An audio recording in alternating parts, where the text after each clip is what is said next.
नमस्कार दोस्तों, मैं हूं आपका कहानीकार दोस्त जेपी, जो इस चैनल पर लगातार मज़ेदार और रहस्यमयी कहानियां लाता रहता है।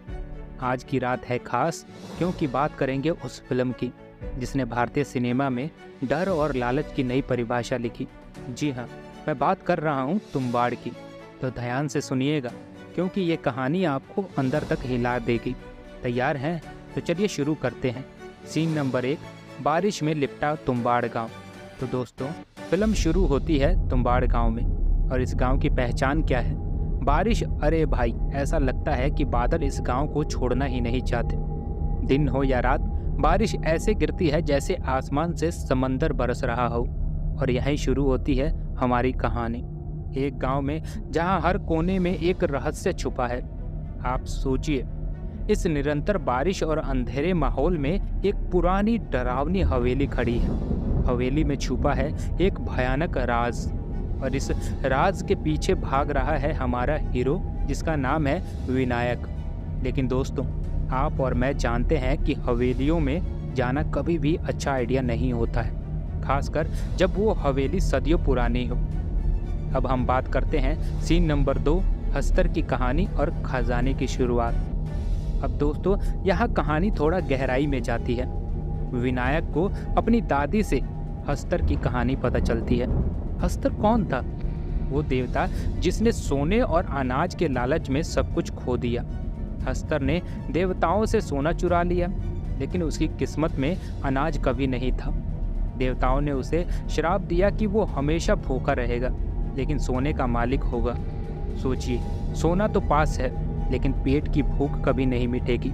यही हस्तर की त्रासदी थी। अब कहानी सुनकर विनायक के दिमाग में खजाने का भूत सवार हो जाता है। वो सोचता है, अगर हस्तर का खजाना मुझे मिल जाए तो मैं अमीर हो जाऊंगा। लेकिन वो मशहूर कहावत है ना, लालच बुरी बला है। यहीं पर हम सीन नंबर 3 की बात करें तो हवेली की पहली एंट्री। अब आता है वो सीन जिसने हर किसी की सांसें रोक दी। विनायक हवेली में पहली बार कदम रखता है। हवेली के अंदर वो गहरी डरावनी बूढ़ी औरत रहती है, जिसके चेहरे पर इतने जख्म हैं कि उसे देखना भी मुश्किल हो जाता है। जैसे ही विनायक हवेली के अंदर जाता है, पूरा माहौल भारी हो जाता है और तभी वो बूढ़ी औरत चिल्लाती है, उसे मत जगाना। अब ये वो कौन है? विनायक समझ नहीं पाता है, पर हम सब जानते हैं कि हवेली में कुछ बड़ा और खतरनाक है। सीन नंबर 4 की बात करें, तहखाने की डरावनी दुनिया। तो दोस्तों, अब कहानी आपको तहखाने की तरफ ले जाती है। विनायक ने सुना है कि हवेली के नीचे जमीन के अंदर एक तहखाना है, जहां हस्तर का खजाना छुपा हुआ है। विनायक उस तहखाने में जाने का फैसला करता है, लेकिन ध्यान रखिए, हवेली का ये हिस्सा एकदम अलग दुनिया है। अंधेरा, संकरा और सांस लेने में भी डर लगता है। विनायक तहखाने में पहुंचता है और वहां उसे मिलता है हस्तर। हाँ दोस्तों, वही हस्तर जिसे लालच और भूख ने पागल कर दिया है। लेकिन यहाँ खेल शुरू होता है। विनायक उसे आटे की बनी गुड़िया देकर बहकाता है ताकि वो खजाना चुरा सके। अब बताइएगा, कितनी बार ऐसा हुआ है कि हमने सोचा बस एक बार और, लेकिन वो एक बार कभी नहीं आता। यहीं पर हम सीन नंबर 5 की बात करें, विनायक का लालच और बार बार की यात्रा। तो दोस्तों, विनायक का खेल शुरू हो चुका है। वो बार बार तहखाने में जाता है, हर बार हस्तर को आटे की गुड़िया का लालच देता है और सोने लेकर वहां से वापस आ जाता है। लेकिन यहाँ एक सवाल उठता है, कितना सोना काफी है? विनायक का लालच इतना बढ़ जाता है कि वो खुद ही उस तहखाने का गुलाम बन जाता है। हर बार वो सोचता है कि बस एक आखिरी बार जाऊंगा। लेकिन दोस्तों, क्या आप जानते हैं कि लालच की कोई सीमा नहीं होती? यही कहानी हमें बार बार याद दिलाती है कि जब आप लालच के पीछे भागते हैं तो आप खुद को खोने लगते हैं। अगले सीन नंबर 6 की बात करते हैं, बेटे की एंट्री, परिवार की बर्बादी। अब कहानी में एक नया मोड़ आता है, विनायक का बेटा। अब विनायक अपने बेटे को भी इस खेल में शामिल करता है। वो सोचता है कि उसका बेटा भी हवेली के खजाने का मालिक बने।